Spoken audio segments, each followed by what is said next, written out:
Hey, folks, welcome to the eighth episode of the Knock and Talk Show. I'm your host, Patrick Faulkner, and today's guest is JD Tierney. We're going to be discussing flight line shenanigans, life on Lackland Air Force Base, beer tents, and practical jokes. Stay tuned. We'll see you after this.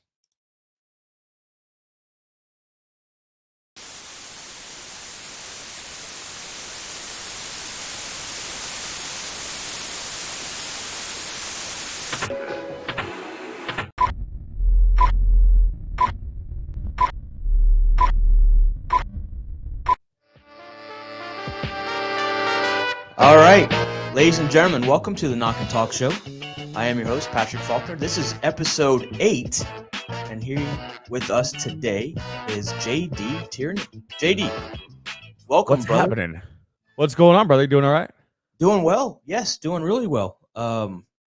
It's Monday, and already had a bit of a case of the Mondays getting here to the studio. Well, first off, thanks for having me here. It's awesome to be here. We've been talking podcasts forever with each other, so it's cool to Yeah. finally be here. So, Yeah. what made it a case of the Mondays on your drive here? Well, the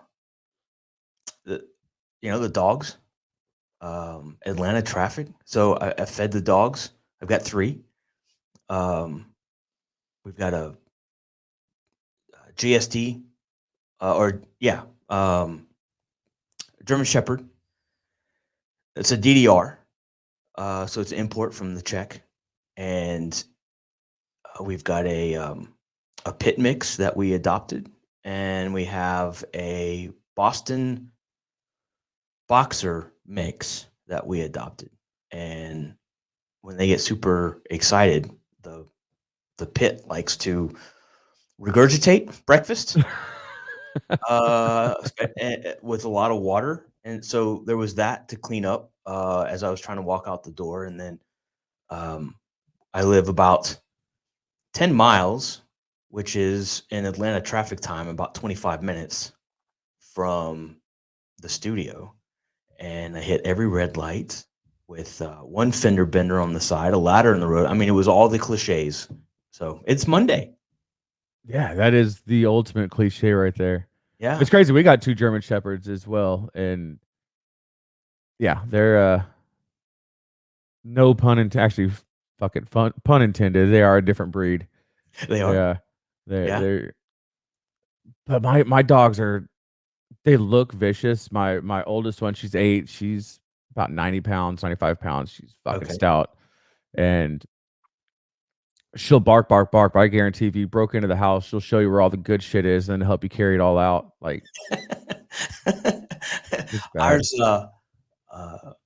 is just a giant fluff love package of fur and bone and lots of food, but he's also the silent ninja. I think he'd let you in the house, but he's not going to let you out of the house. Just play a game. Yeah. Yeah. Does your German Shepherd shed another German Shepherd every week? Yes. So we've got to vacuum the carpet about every other day, and every time we vacuum it, we've got to unclog the vacuum cleaner twice during that. So yeah, there's many shepherds. Yeah. We call his name is Bronson, and we call them Tumble Bronsons because they're the size of our boxer Boston mix. Yeah, we have to sweep our downstairs. We got rid of all the carpets downstairs, so we have to sweep every day, and we have to vacuum the couches. They don't get on the couches; just the hair gets all over the couches. Yes. But we have to vacuum couches probably twice a week. Okay. And then the stairs are carpeted, and I sweep those probably about every 2 weeks. It should be more than that, but it's like, you can't win. No, You can't win. no. So I like to say our shepherd we got lucky. He only sheds twice a year, January to June and July to December. Oh, yeah, right on. Lucky you. Yeah, we got lucky. Well, folks, JD is an Air Force veteran, as well as an LESP in the Air Force. So we've got a little bit in common. I was in the Air Force as well, and than I did law enforcement outside of the Air Force. So, brother, why don't you take us back um, to what you were doing before you decided to join in the Air Force? What led to that decision, and what you're doing now? Because I see your awesome poster. Yeah, so give that a quick plug when you get to that point. So let's rewind quite a bit. It's let's say fall winter time of 1997. Graduated high school, went to college. Was not mentally prepared for college. Okay, I'm You with know, you. I was enrolled, but I never went. I showed up on test days. You know, one of those kids. Okay, And um, according to my recruiter, I smoked weed twice before I went in. it's a But very smart man. I underage drank a few times, just experimenting. Just experimenting. And as I experimented and things happened, that kind of was the catalyst to being like, "Hey, I need to do something with my life." I always knew I was going to be in the military. My brother was Army. My dad was Vietnam vet, retired from the Navy. You know, so I always knew I was going to go that way. It was just I didn't know I was going to do it as quickly as I did. I was just making a lot of stupid decisions, and I was like, walked into an Air Force recruiter's office and was like, "Hey, I want to join today, make it happen."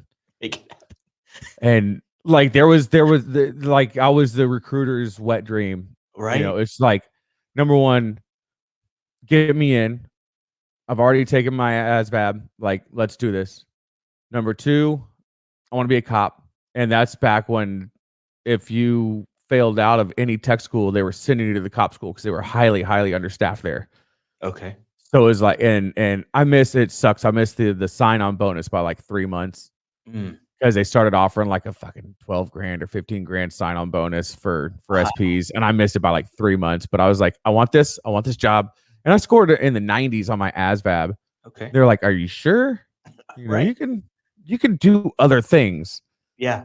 And I'm like, "Nope, I want to carry a gun. I want to be cool." You know, I was that fucking idiot.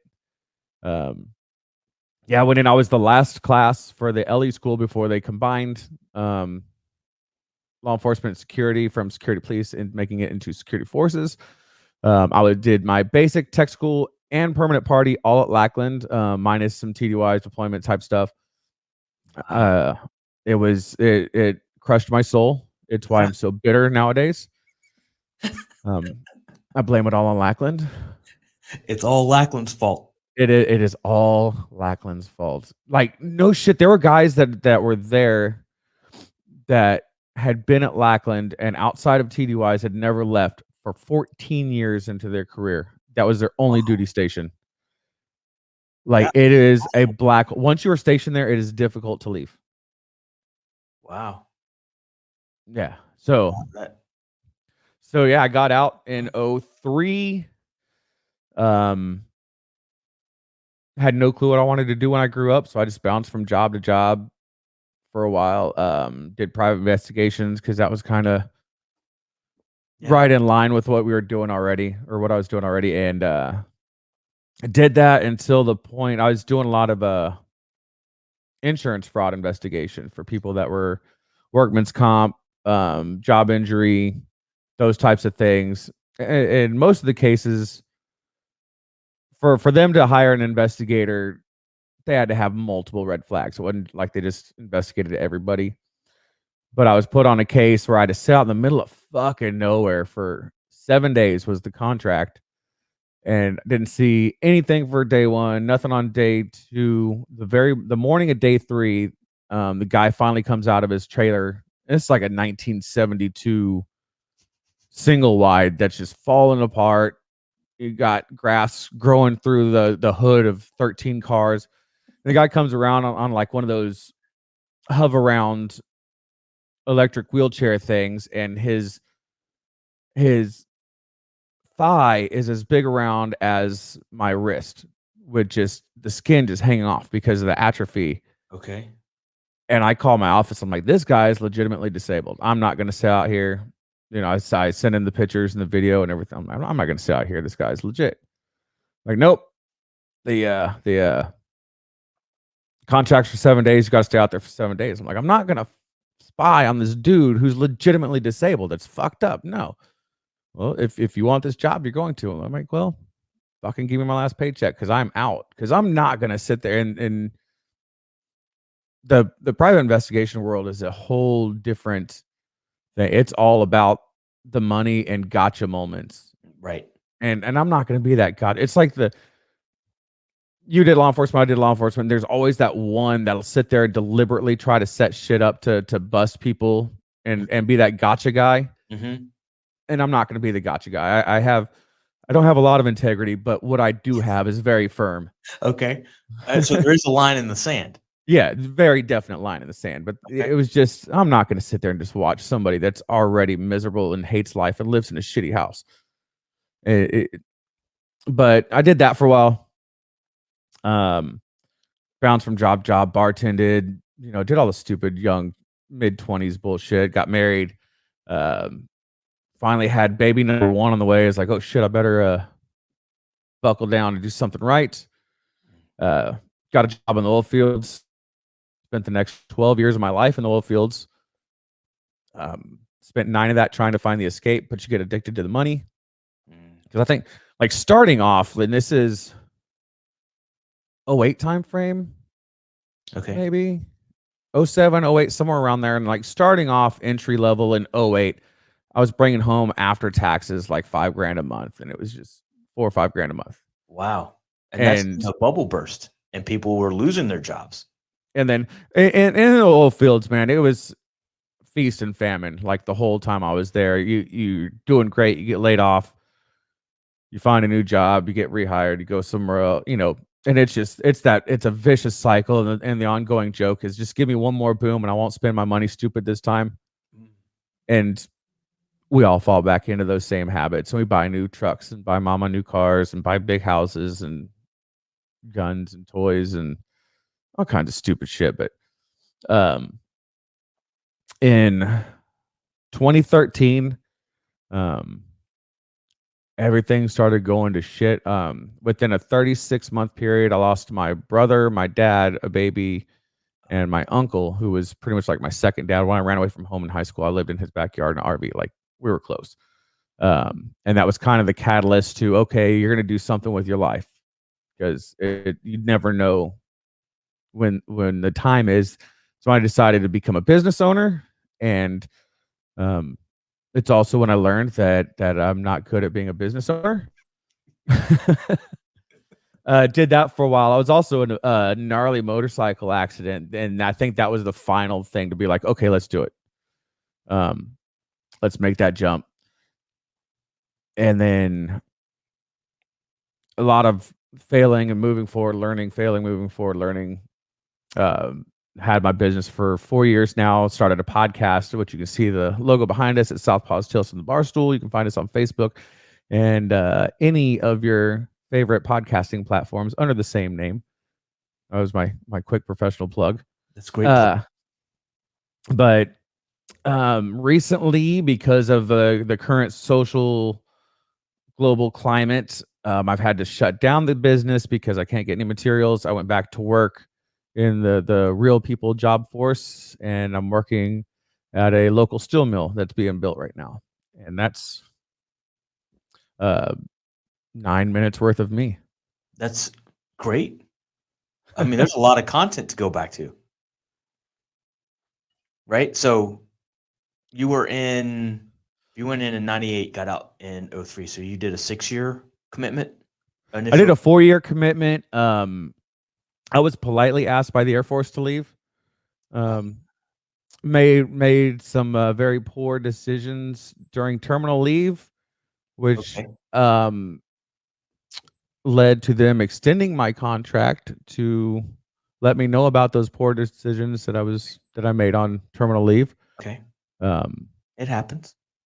It's not my proudest moment. I'm not going to hide it. I'm not going to lie about it. I've definitely grown past it. There was some people that were very disappointed, to say the least, that I served with. There's others that are like, yeah, shit, fuck, it happens. Move forward. Yeah. Little half and half there. But yeah, I did that. Did some time I was in Kosovo in '99 when all that stuff was going down. We were actually in Albania, but we were close to the border. We are going back and forth. Uh, Wow. and then Saudi, which I don't even know if you can consider it a deployment. We had a pool, and I mean, Where in Saudi? Escon Village. Okay. I It don't. was about an hour or so from PSAB. Okay. It was basically it was there's absolutely nothing around, and then there's this village of like 5-bedroom, 3-story villas that they had built and abandoned at some point. The Saudis had, and we're talking like marble floors, Wow. real Nice. nice. So Yeah. we came in and we just took over the abandoned stuff. But every building looked exactly the same. I mean, it was identical. It was like almost like a Twilight Zone movie. You had to like memorize the numbers of your building or whatever other buildings you need to go to, because every street, every house looked exactly the same. And it was pretty much like I think it was like 2 square miles, or 2 miles by 2 miles, so like 4 square miles. And then we were there. Essentially, there was um intel going on out of there. There was convoy security, reconnaissance patrols, things like that, all going out of that. And we were there with the Brits, the Aussies. I don't know. It was a long time ago. Somebody. Some other foreigners. I don't know. Did you have TCN's cleaning and? Oh yeah. TCNs came in with, yeah. They did all the cooking, cleaning. Uh, they did our laundry for us for like stupid cheap. Like you can get a whole week's worth of uniforms laundered, pressed, starched, the whole nine for like $4. It was crazy. Yeah, that's great. I got me a tailor-made suit there, like British cashmere, Italian silk for $200. Wow. I mean, it was like for the high dollar stuff, it was like the magic price was $200 for everything. Okay. Negotiable? Uh, I'm sure it could have been at that time. I had no idea what negotiation was, let alone how to go about doing it. I was like, Yeah. okay, here you go. Yeah. Here's I, my I, money. I was extremely passive back then, and didn't know how to say what I wanted or needed or expected. It was just I just kind of did, and then just internalized everything. And again, that's why I'm so fucking bitter now. It goes back to Lackland. Goes all the way to the black hole of Lackland.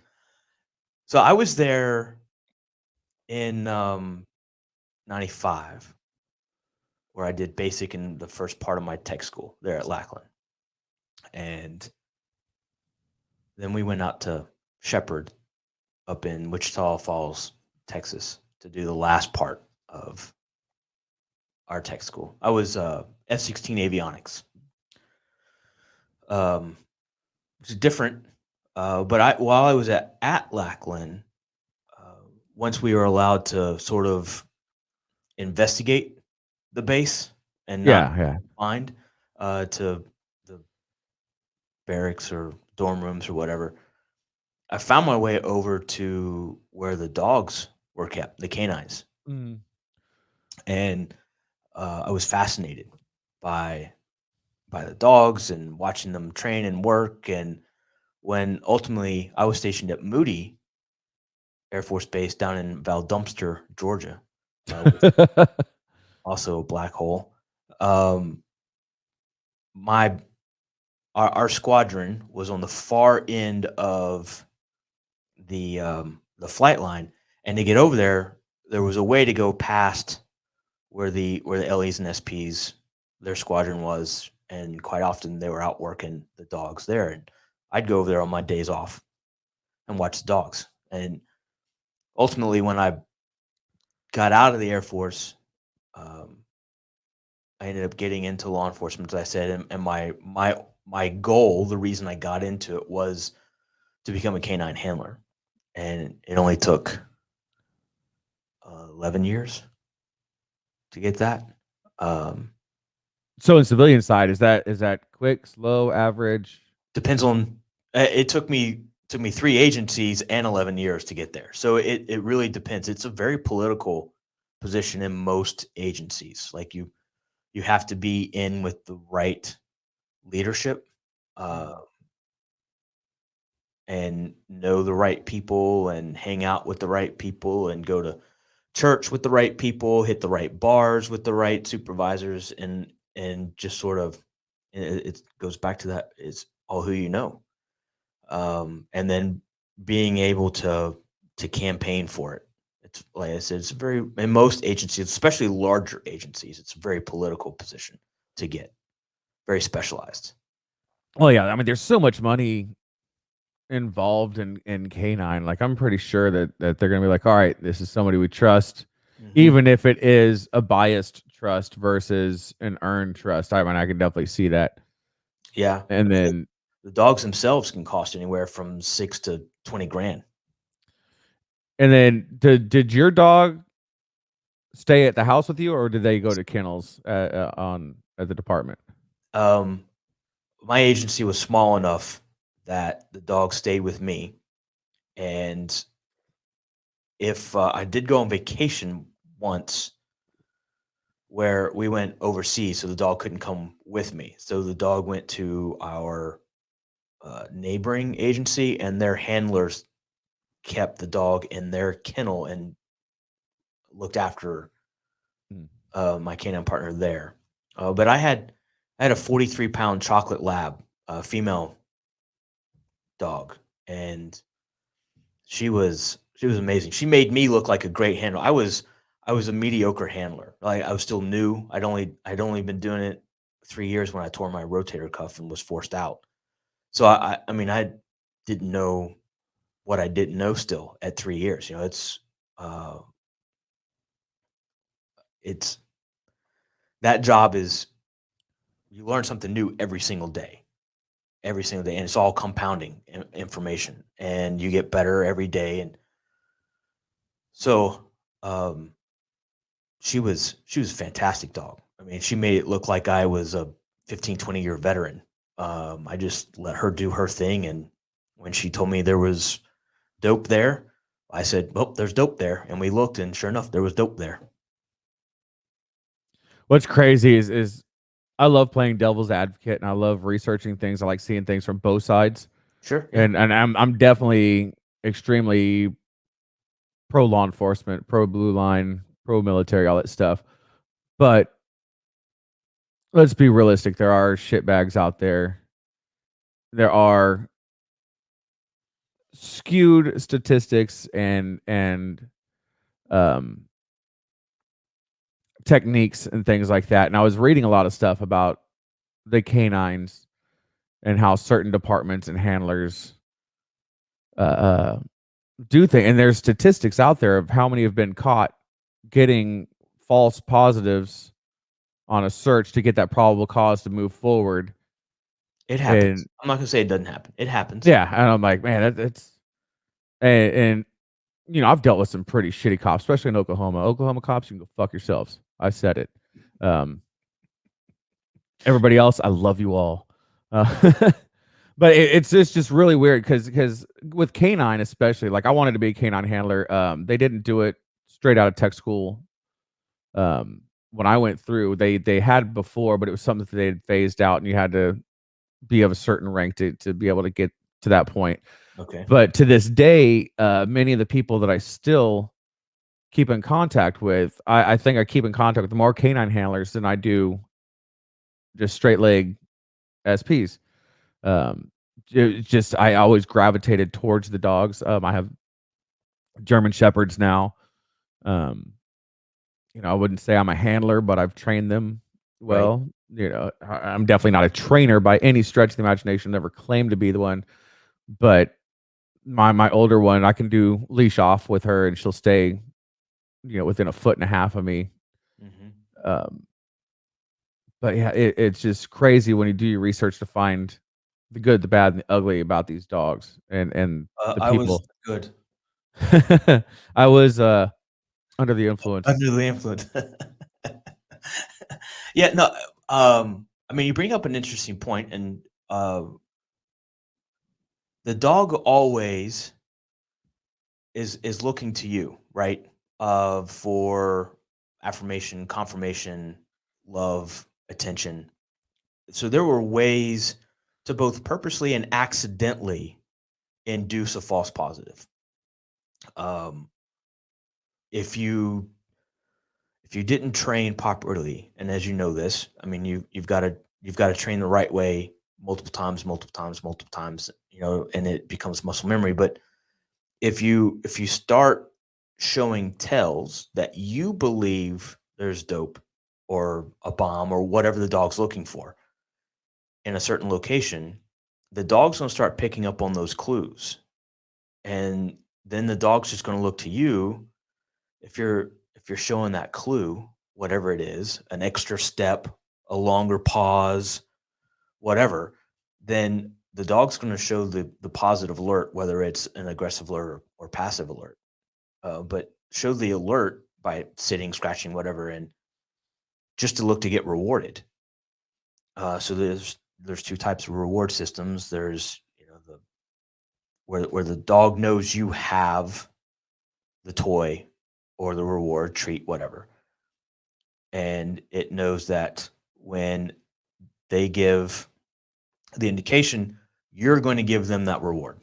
And then the other way is for them not to know that it's coming from you. You give the reward to somebody else to feed the toy, the treat, whatever, as the dog gives its alert. So the the latter, in my opinion, because that's the way that I was trained, is more effective at preventing false positives because the dog doesn't think you have the toy. The dog thinks the toy comes from the location that they're um, identifying.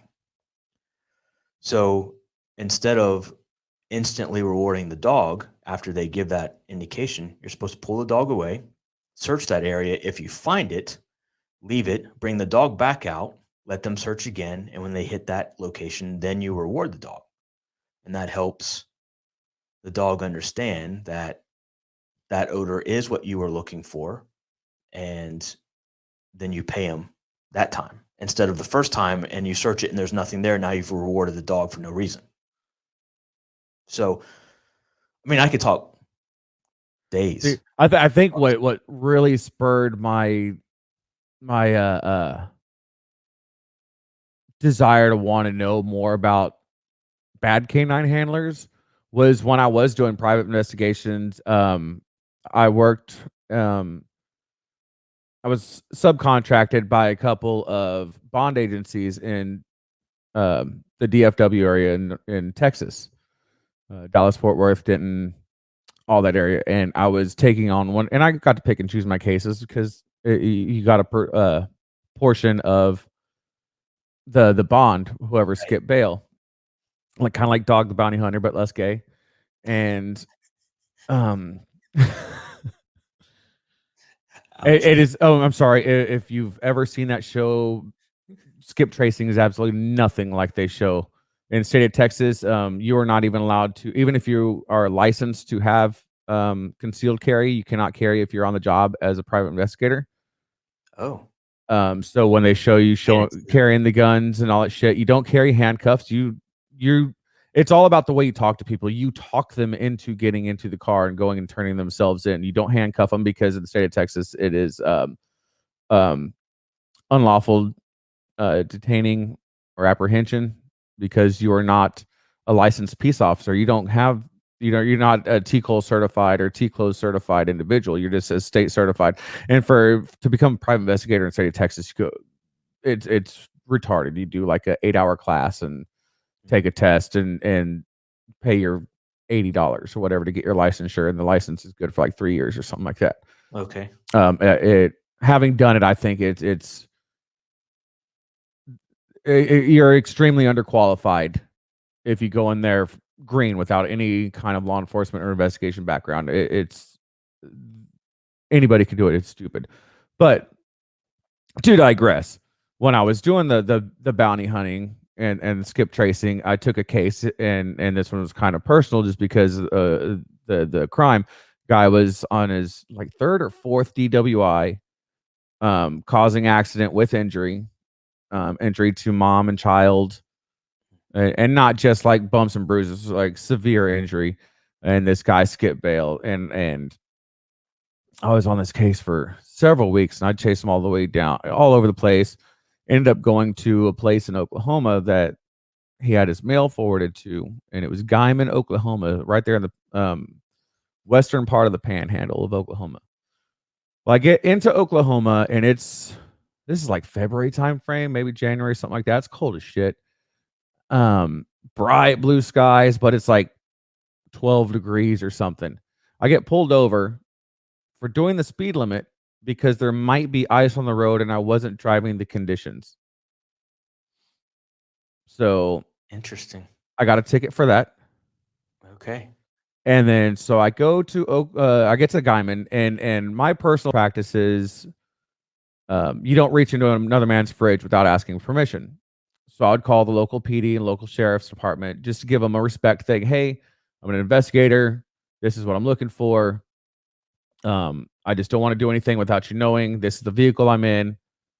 Just a common back and forth respect thing. Just common plus courtesy. they might have some information, or if shit goes south, you've built that rapport to be able to call them and be like, hey, I'm in this situation, and they're more apt to help you out. Fast forward, I was there for 2 or 3 days, couldn't find him. He had moved on to Colorado by that point. So I was leaving town. I got breakfast at like some mom and pop Denny's type place. Got about 30 minutes out of town and got food poisoning from that place, and unexpectedly puked all over myself.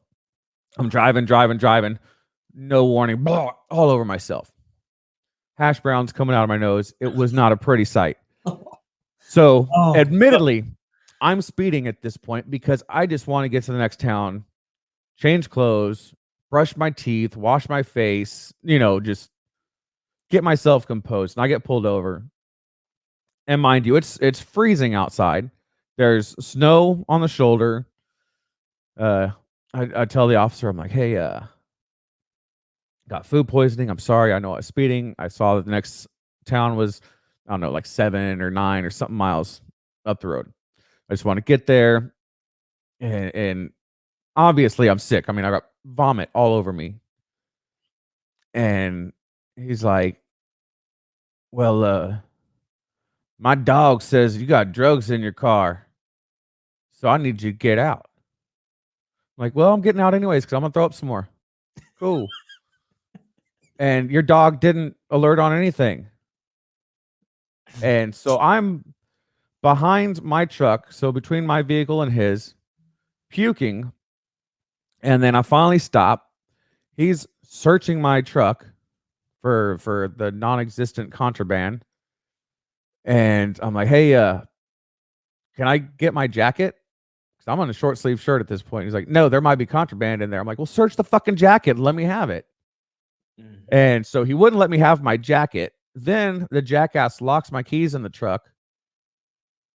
So I'm stuck outside, and it's like 16 degrees with some Yahoo with that's obviously trying to fucking bust people for no, just because. And it's like 45 minutes before Papa Lock finally shows up to open my truck. He doesn't let me in the car, but he lets me stand next to the window to get some of the heat. And finally, is he still trying to search at this point? He couldn't search because he locked my keys in my truck. Right, but so his search wasn't finished when he locked your keys in. He still needed to continue his search after the doors were popped open. No, once the doors were popped open, well, between the time, like while I was waiting for that, he wouldn't let me sit in his patrol car. With no jacket on and 16 degrees standing in snow. I got to stand next to the window that was open and kind of catch some of the heat coming out of it. And sounds like a winner. And then the guy comes and pops the lock, and then he writes me the ticket for speeding. After all this, I still get a fucking ticket. And then I'm driving. I get to the next town finally, and I see the first gas station that's open. And I pull in, and as I'm pulling in, same cop. Whoop! I'm like, you gotta be fucking kidding me. I used my signal. I knew you were behind me, and I guess his supervisor was like, "You're not giving that guy a ticket, are you?" He's like, "I need to see that ticket, boy." And I gave him the ticket, and he ripped it up. And consider yourself lucky. I'm like, consider myself lucky for what, you jackass? So that whole situation went down because he was improperly using his canine, because I guarantee you that there was no narcotics in that truck whatsoever. Did his dog do the free air sniff around your car? He walked to my driver's side window with his dog. I rolled down the window, gave him my license, insurance, and he said that that his dog had alerted. His dog didn't sit. There was no active or passive. There was no sit. There was no scratching. There was no barking. It was complete bullshit. Yeah, he was looking out of state plates. Yeah, it's exactly. And Oklahoma is notorious for that if you have Texas plates.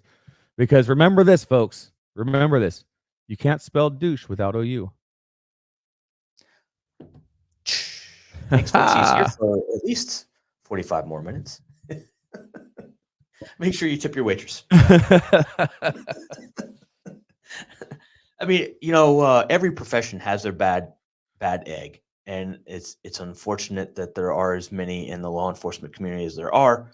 And like I said, sometimes you can inadvertently give dogs clues for a false positive. Now, based on that story, he was just on a fishing expedition and hoped the fact that your Texas plates meant you had, a high amount something. of Yeah. contraband, some kind of dead body in the trunk or something, because but it's like I have friends that are canine now that I trust them implicitly with their integrity of doing it right. So I'm not saying it's every canine. I'm not even saying it's 10% of canine handlers. I'm just saying it does happen, and it's frustrating, especially for me being from a law enforcement background and having that happen. So I can definitely get where some of the frustration is in today's political climate, because you never remember the good. It's like if you play poker, you never remember your wins. You always remember your losses. You remember the negative. Yeah. Yeah. And you're right. I'm no longer in it. I've been out almost 8 years now.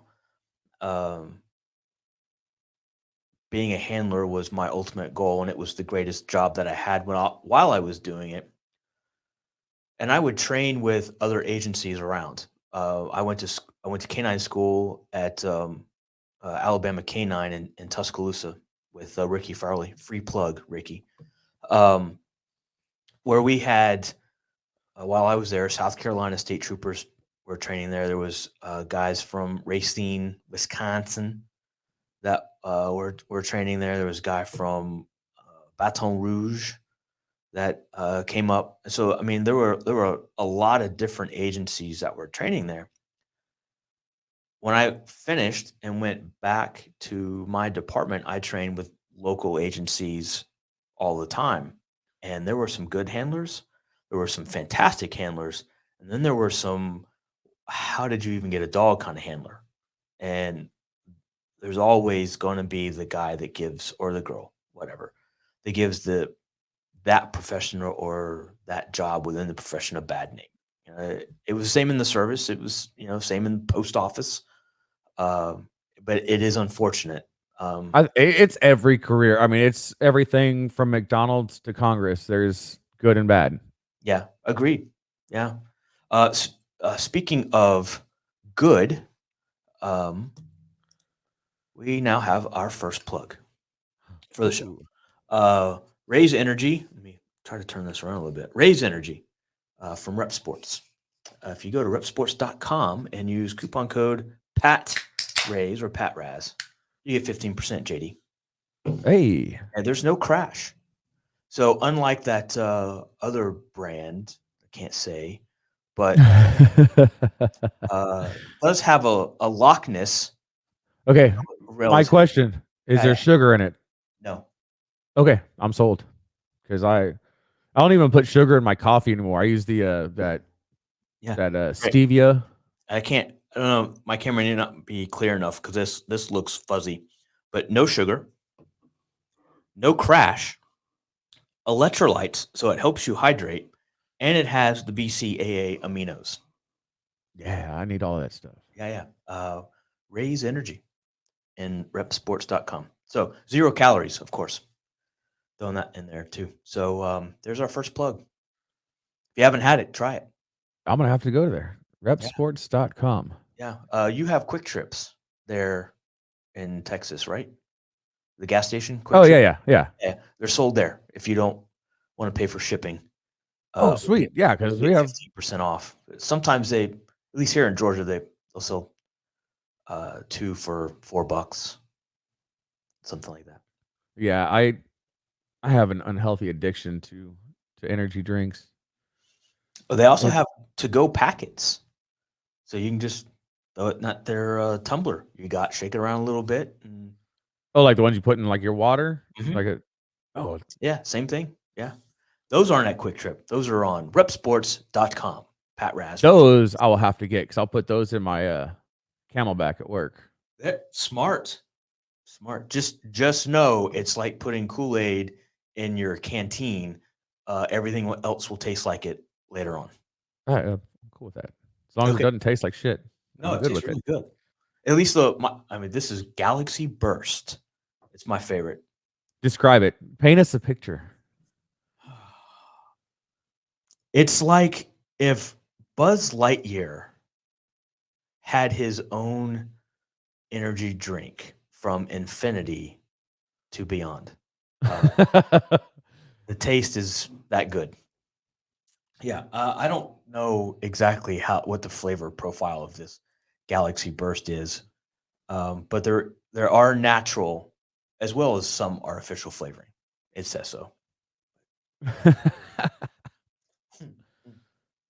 So, uh, I've never met anybody that was over in the Bosnia Kosovo time period. Um, what was that like? What was your mission as security forces in the Air Force?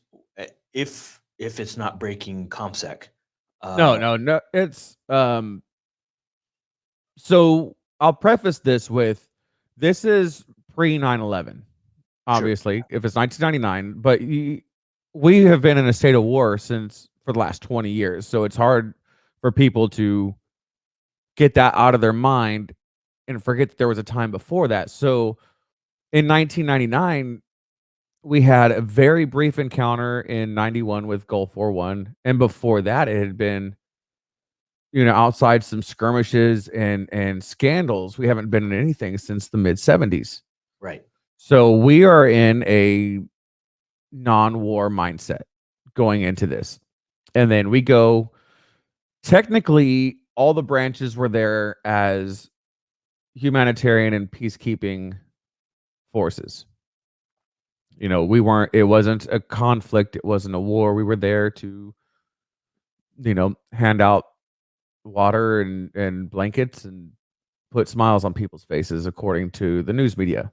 right, But us going in the mid 90s when shortly after the USSR fell apart. I mean, it took the USSR falling apart and the waves that crashed were happened for a full decade and a half before things finally started calming down to some degree. So in Albania, which borders um, Kosovo, had one of the largest armories in the world. Believe it or not, this tiny country. But when the USSR fell apart, all the armories were raided by civilians, warlords, things like that. So you go there, Albania, Kosovo, Bosnia, all those places, it is very common to see a 9-year-old carrying an AK strapped around him. Like, no exaggeration.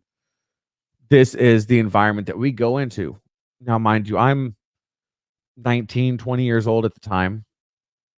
None of us had ever seen combat, battle, or anything even remotely close to any of that stuff because we're in a peacetime era.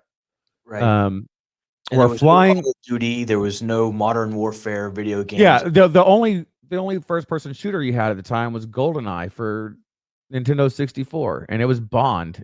So there was no real, you know, war stuff. Um, we were the third unit to land. We were staying in Tirana, Albania, was our main area of operation. It was a abandoned airfield that we took over. It was all tent city. We landed there in C-130s flying in from Germany, and as we're doing our final descent, you hear the pilot come in. Hey, we're in a hot LZ. Get your shit and get ready to go. We're going in hot. We're gonna take off. Get the fuck off the plane. So of course, all of us are freaking out. I think I had like one stripe at the time, so I'm one of the first ones out the door. Yeah. Yeah. and we are all just no clue what to expect. We're just freaking the fuck out. And they drop that. We land. They drop the back hatch. We're running out doing the 360 security shit that we train in all the time, and we're running, looking around. There's people in PT gear running on the edge of the flight line. There's guys sitting on their asses drinking water and coffee. I'm like, that pilot's an asshole. And Oh, so God. that was my initial land. But we stayed there. We had LPOPs or listening position, observation positions, pretty much foxholes, all around. Everything was tent city with HESCO barriers surrounding it. And if people that don't know what a HESCO barrier is, it's basically like the fiber blankets that you'd use to make fiberglass, like the fiber part without the epoxy. But Okay. it's basically big boxes of that filled with dirt and rock and stuff. So if there's bomb shooting, anything like that, so most of the personnel and operating areas were surrounded by that. And then outside of that is where we had the listening posts, observation posts, things like that. So we'd man those. And as I said earlier, where everybody was strapped, and you have all your lack of better terms, warring factions between each other in those regions. Just every night, there's some kind of small conflict between neighbors and things like that. Gunshots every single night. Several of our foxholes were shot at. People just taking pop shots because they're assholes. I did convoy security and patrol. I was a 60 gunner for a Humvee. Going through towns, took some pop shots. Like I don't want to say it was nothing crazy. Like it was nothing like Iraq, Afghanistan. I don't want it to be like, hey, I'm a badass. I've been shot at. No, most of these people are just generally just assholes, just wanting to shoot at stuff. They're not like, I'm gonna kill this guy because he's American. Yeah. I mean, it definitely affected me a lot differently back then than it Yeah. does now. Yeah. I was, I would shit my pants if I could unclench my asshole. But that's basically. We went back and forth across the border quite often, either bringing in supplies, bringing in people, doing reconnaissance type patrols, like knowing how the roads were, how traffic in certain areas was during different times, the population in certain areas, not just the density, but how they react to us being there. And generally, everybody's cool, dude. Lots of kids wanting your MRE candies, and So that brings up a good question. What year were your MREs from in '99? Because see, I don't know what year they were from, but I know that they still had the ham and cheese omelet. So it was yes. the earlier ones. Chili mac was new at that time. You still had the beef stew and the chicken stew, and the which spaghetti. I like those. I actually like those ones. Spaghetti was my favorite. So when I did 2 TDYs. I won't call them deployments. They were just 90-day rotations, but I did one in Jordan and one in Bahrain. 97 and 98 respectively. We had MREs for a couple days while we were waiting on our field kitchen to get built up, but ours were from 87. And, That does not surprise me whatsoever. and the ones that had M&Ms in them, all of the hard candy shell had already faded. Cracked and faded. Yeah, Yeah. yeah. But did you enjoy the ham slice? And I can't remember which number that one was, but Yeah, I actually like the ham slice, but I oh, also like Spam, so, okay. but I So could not eat the little what were the little hot dogs? What'd they call those? I don't I don't remember having any with a hot dog in it. It was like they had, like, 5 Vienna sausages or hot Oh, dogs or something, but yeah, I Vienna can't remember what they. sausage. Yeah, Vienna sausage. Old Uh, Faithfuls. no. Um, No.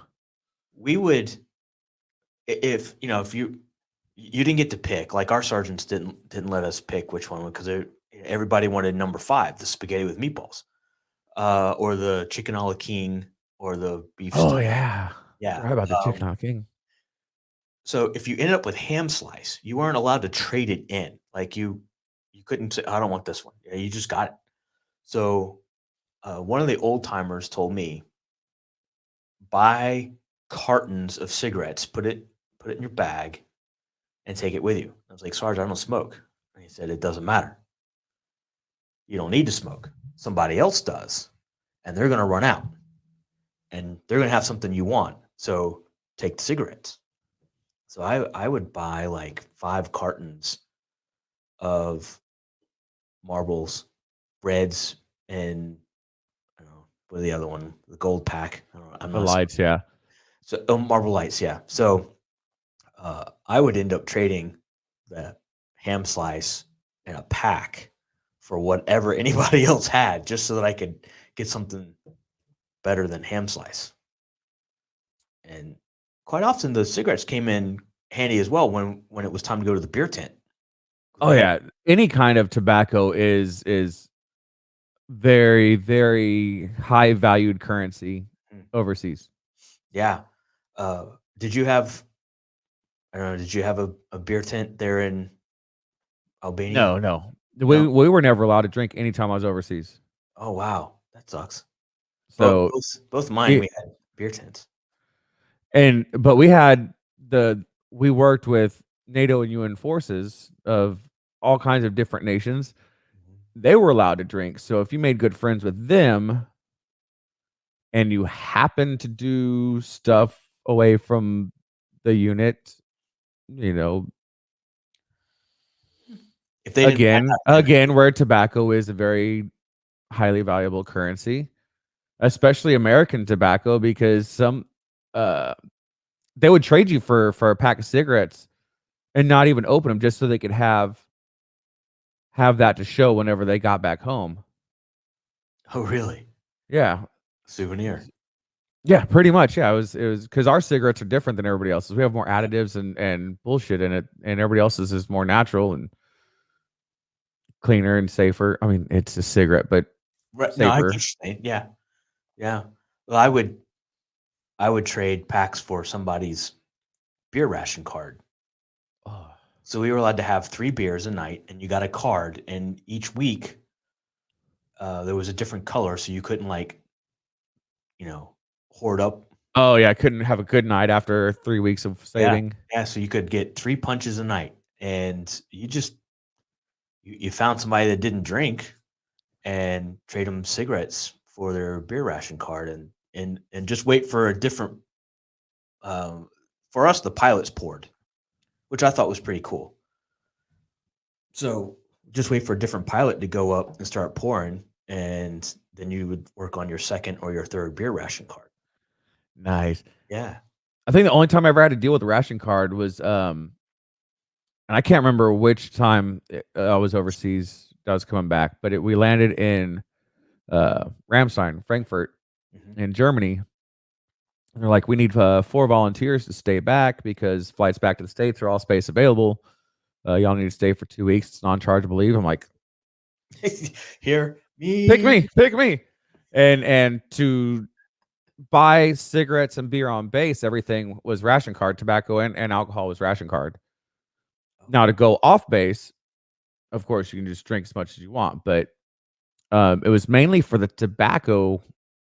And at the time, I was like a pack and a half, 2 pack a day smoker. Plus, I dipped. You know, it was just I was the quintessential E4 Mafia guy with the skull ring and the pack of Marlboros. You know, and I think this is before like Monsters and Red Bulls and stuff like that, but still drinking like the coffee or Mountain Dew, like Uh, constantly. Surge. When wasn't that the Oh yeah, I remember easy drink at Surge. the time? Surge and Jolt, I think, were the two. I was real big into Mountain Dew because I back then I liked 47 cups of sugar per fluid ounce. Yes, yes. Do Yeah. you remember that Surge had the contest that if you drank enough or produced enough proof of purchases, they'd give you a Harrier jet, and a dude did it. No. Yeah, a dude did it, and they're like, "We were just kidding." And he's like, "No, you posted this. There was rules and contests outlined. I mean, you owe me a Harrier jet." And they went to the Supreme Court, and they had to give him a Harrier jet. Good for him.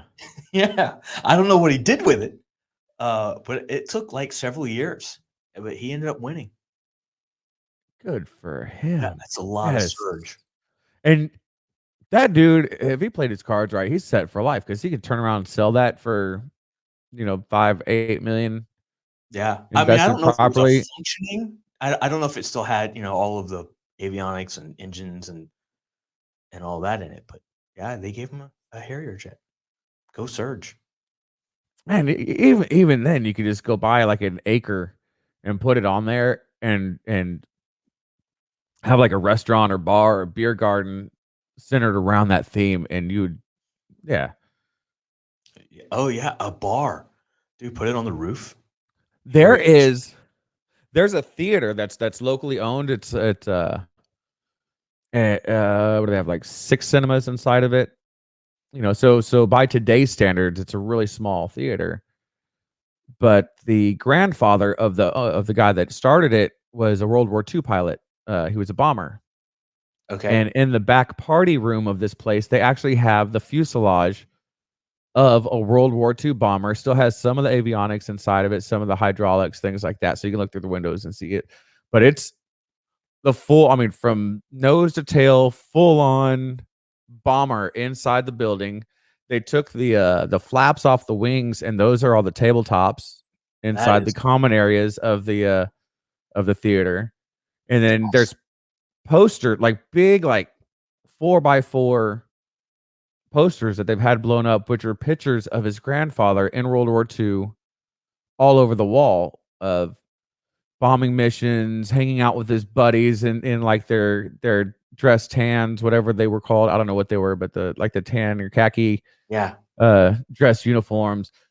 So the whole theater theme is based around it, which is so cool that they have an actual fucking plane inside there. that is really cool. And they are very, very Mine is pro veteran. Oh, so when Sam, my wife, and I come to the Corpus area, um, we need to hit that place, is what you're saying. Oh yeah, absolutely. It's in a small town a little bit up the coast from here. It's about 40 minutes from here, Okay. but totally worth the drive. Okay. Plus, most comfortable theater seating I've ever had. I mean, outside the places where you go and they have like the lazy boys with the electronic Mhm. recliners and stuff like. But as far as just like a seat, the seats are designed ergonomically like a sports cars where it hugs you, Ooh. and it's yeah. Okay. All right. I'm writing this down on my original Palm Pilot mental note. Okay. All right. I've never been to Corpus. When I was there in Texas, so I pretty much stayed at San Antonio and Wichita Falls. Like we didn't go off. when I was in Lackland, we didn't go off base. Like we tried to organize a weekend trip to go to Dallas, but nobody had a car, and nobody was 25 to rent a Nobody could car. rent one. Yeah. Yeah, so that petered out pretty quickly. But when we went to Shepherd, one of the guys lived in Oklahoma, and on a weekend, his parents drove down his pickup truck, and he had a truck, and he was like in our flight. So we would do camping trips on the weekend into a state park right over the Oklahoma state line on a So lake. It was pretty even cool. in tech school, y'all were allowed to be gone for the whole weekend? Yeah, as long as we signed out at CQ, we could leave Friday as long as we made it back by curfew on Sunday. Oh, not us. Never were we allowed to do that. We had to be back every single night. Mm, Now, there were ways around that, yeah, you but know, if but you checked out on Friday, you couldn't come back after curfew until the doors opened back up again Saturday morning. So if you try to come in after curfew, then they'd get you in trouble. Like you didn't sign out. I mean, so if you left, you had to be gone until the doors opened back up again, either the next day or by Sunday curfew. no, we had to be back every night, and then there was on the weekends there was supposed to be morning accountability, but it was kind of just it never happened, especially if you were in a certain phase. But what we did is the way our barracks were is all the doors were facing the exterior of the buildings, and um, you had your windows. You had your door, and then you had your windows, and you had to have the 341s inside the window saying, "This is who's occupying this room. This is what flight they're in." All that information. Well, if you had a really cool roommate, you would take your 341 out the window. You would strip your bunk and put everything in a wall locker, so it looked like only one person was staying in that room, and you would just disappear for the weekend, come back Sunday, remake everything as though you've been living there the whole time, and it was a risky maneuver, but a lot of people did. I honestly think that higher ups knew that we were doing it. I mean, how could they not? Because they probably did the same shit. Right. Um, we weren't really in hindsight, we weren't pulling the wool over anybody's eyes, but um, I think as long as you were back and you didn't get in trouble when you were out and about, a blind eye was kind of turned, because I don't remember a single time anybody ever getting busted for it. And you Well, would they think probably that, gave you leeway, for giving you the E for effort. yeah, because and I never thought about it until like just this moment. I'm like, what are the chances of nobody getting caught Right. for the several months that I was there? And not even just my flight, just every flight that went through there, every single person is, I never thought about it till now. They had to have known, Had and to have. just as long as you weren't getting in trouble or getting arrested, I guess they can. Yeah, I feel like your career field had to be more militaristic, even though By I was gonna say, comparison to everybody else in the Air Force, oh yeah, yeah, it was yeah, completely different. yeah. I So think we were the only ones that were still part of the Army Air Corps.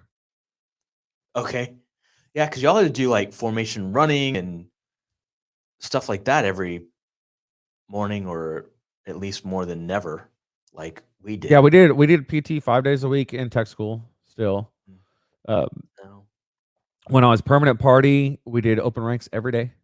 no. Yeah, legitimately every single day. Mm-mm. Um, they were very rank oriented, even to the point where if you had the same rank, it was time and rank Okay. was considered. And there were flight sergeants that would bicker with each other to be, okay, who's in charge tonight? Well, I'm in charge because I got my stripe 2 months before you did. Wow. And yeah, it was fucking petty. It Wow.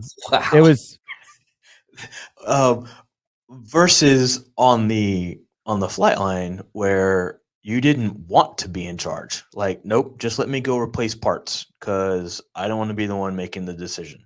and it be the wrong decision and the plane doesn't fly because I put it down for a part.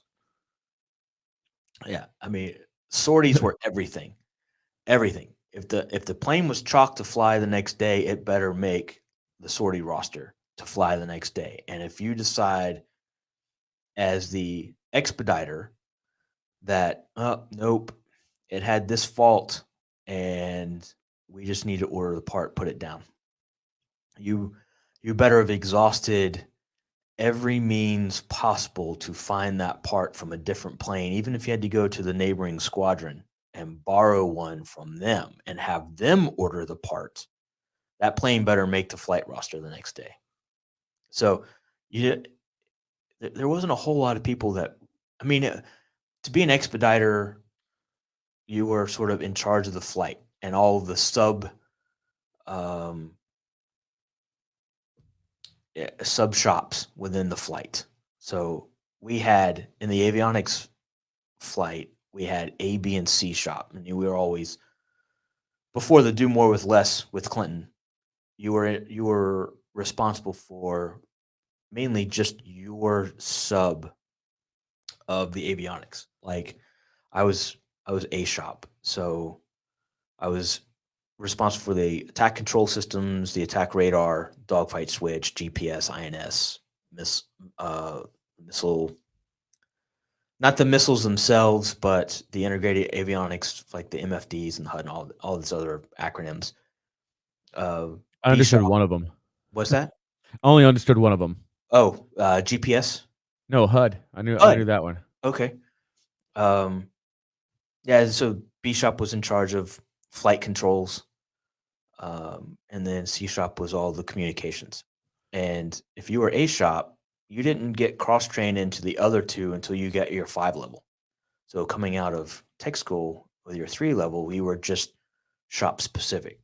But an expediter was typically a tech sergeant who had already mastered all of those and was in charge of making that final decision.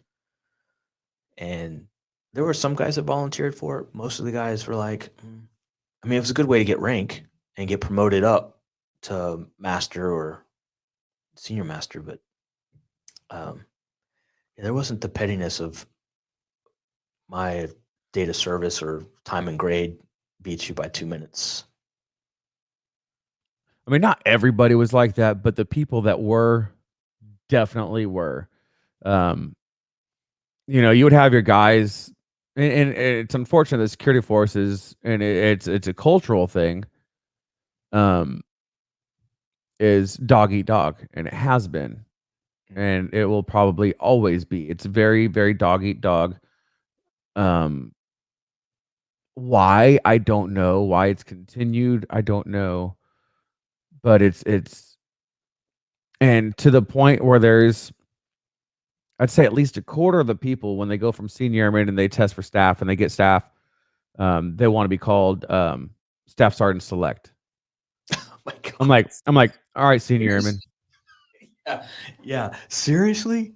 Yeah, there were guys that wanted to be called staff sergeant select, or when it came to posting and they wanted something or wanted you to do something, and you'd even sewn on the same date, but one person got staff, the other one didn't. It's like, oh, I outrank you because I'm staff sergeant select. I'm like, yeah, you can go fuck yourself. Yeah. Did y'all have any buck sergeants? No, we buck sergeants were phased out by the time I got there. Okay. We had like 2 left that before the phase out started. Like they were. I still didn't really grasp. I mean, you're a senior airman, second term. Yeah, you're a senior airman that can't test well. Yeah, you re-upped. Okay, Buck. But I have a question for you. Yeah. What sort of newbie pranks, practical jokes, did y'all play on each other? So there's the same ones that everybody else does as far as getting air samples or pollen samples in the trash bags, changing out your winter air for your summer air in the vehicle tires or vice versa. Okay. getting exhaust samples again with the trash bag from the vehicles. But then there was something, and it was one of those things that we just kind of riffed off each other that happened. And as far as I know, it's still being used today. But you've seen the signs: danger, peligro, which is Spanish for danger. Well, they're on the Medina Annex, which is across the highway from That's where we stayed. Blackland. Yeah, they have those signs everywhere. There's I'll paint kind of a picture for the people that have no idea. There is intelligence satellites, and this is back when the satellites were like 30 foot across, like those gigantic ones. And there's a whole field of them. Plus, Medina has the largest non-nuclear munitions storage facility in the lower 48. I did not know that. But it's like bullets and it's just all non-nuclear stuff. Just small arms, basically. So there's signs everywhere that say danger, peligro, and outside of those facilities, everything is still very densely wooded with mesquites and oaks and things like that. The basic trainees do their quote unquote field training exercise out there. But because those signs were, somebody was there and somebody asked what peligro was. And I think it was Senior Airman Jones. I was at A1C at the time. It was Senior Airman Jones said something about, oh yeah, it's a bird. And so we started just riffing off of that for the entire night. We're working mid shift. And yeah, it's this bird. It's kind of a mix between a hawk and an owl and has these razor sharp talons. They're very territorial, especially when they have babies in the nest. And anywhere you see these signs is within a certain distance of a known nesting area for these birds. That's beautiful.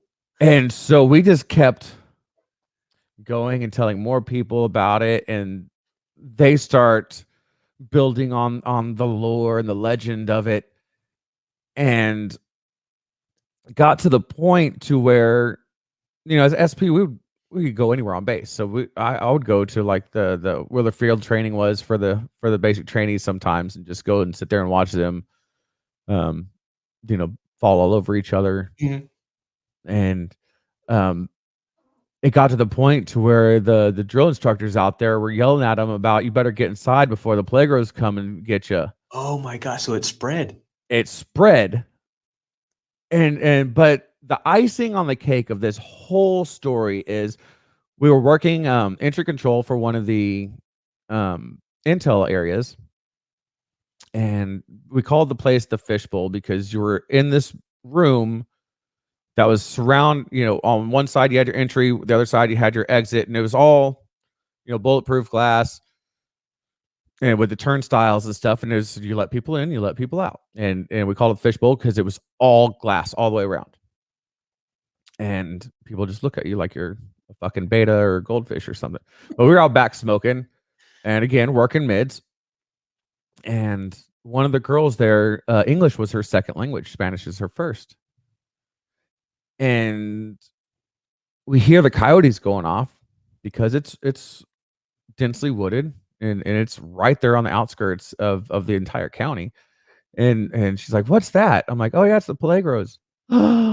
No, for real? She speaks fluent Spanish. That's her native tongue. And she fell for it. Hook, line, sinker. To the point that she got on her phone and started texting somebody. And this is back in the day when text still cost you individually. Yeah. Oh my God. And yeah, this is back in the day when it was like, don't call me until after 9 because it's free. Right. Yeah. Don't be burning my minutes. Don't be burning my minutes.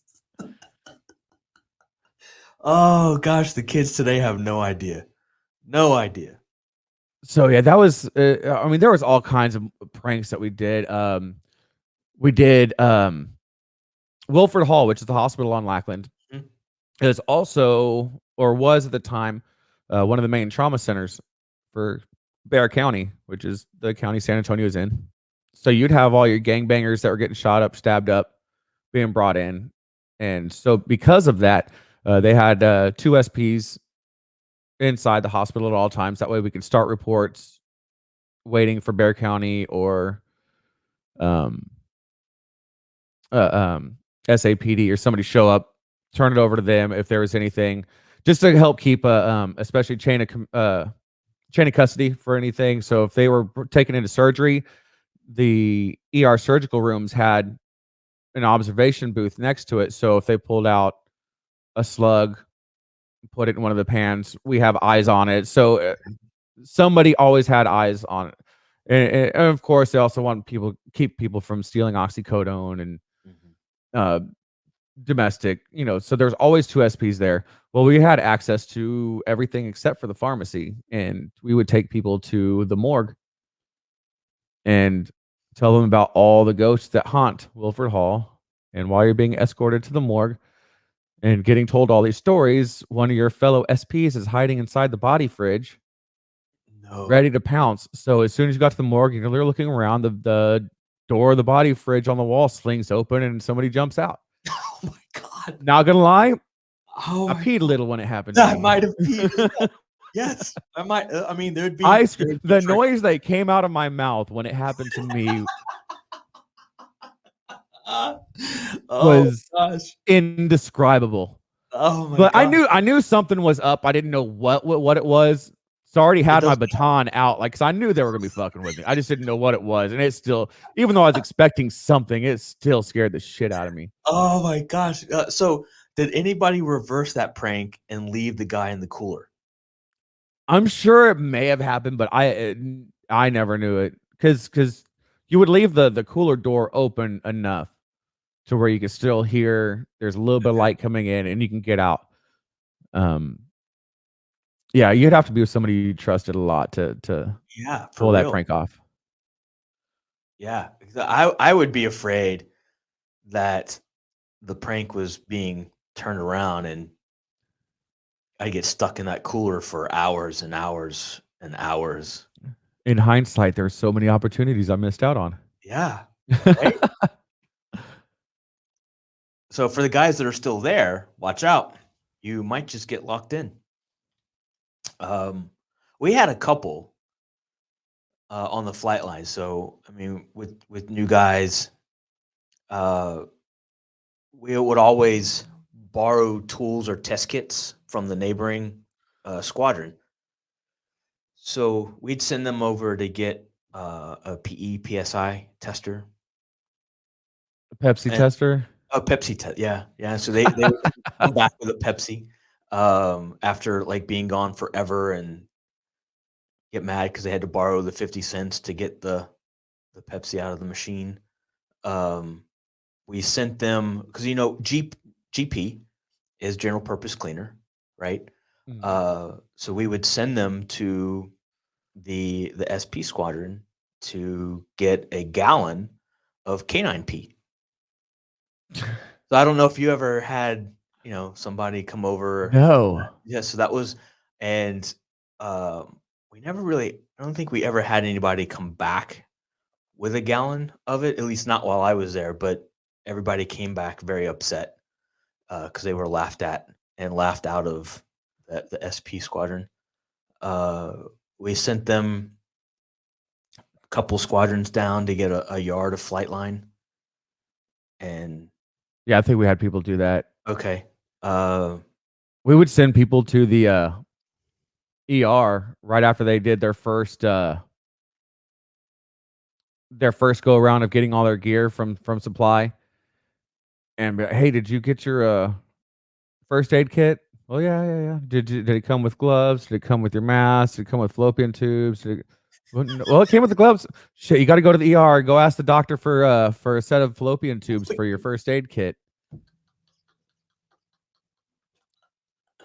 Oh, I guess they didn't pay attention in basic. Yeah, they had no idea about biology, obviously. In biology. Oh my gosh, that's hysterical.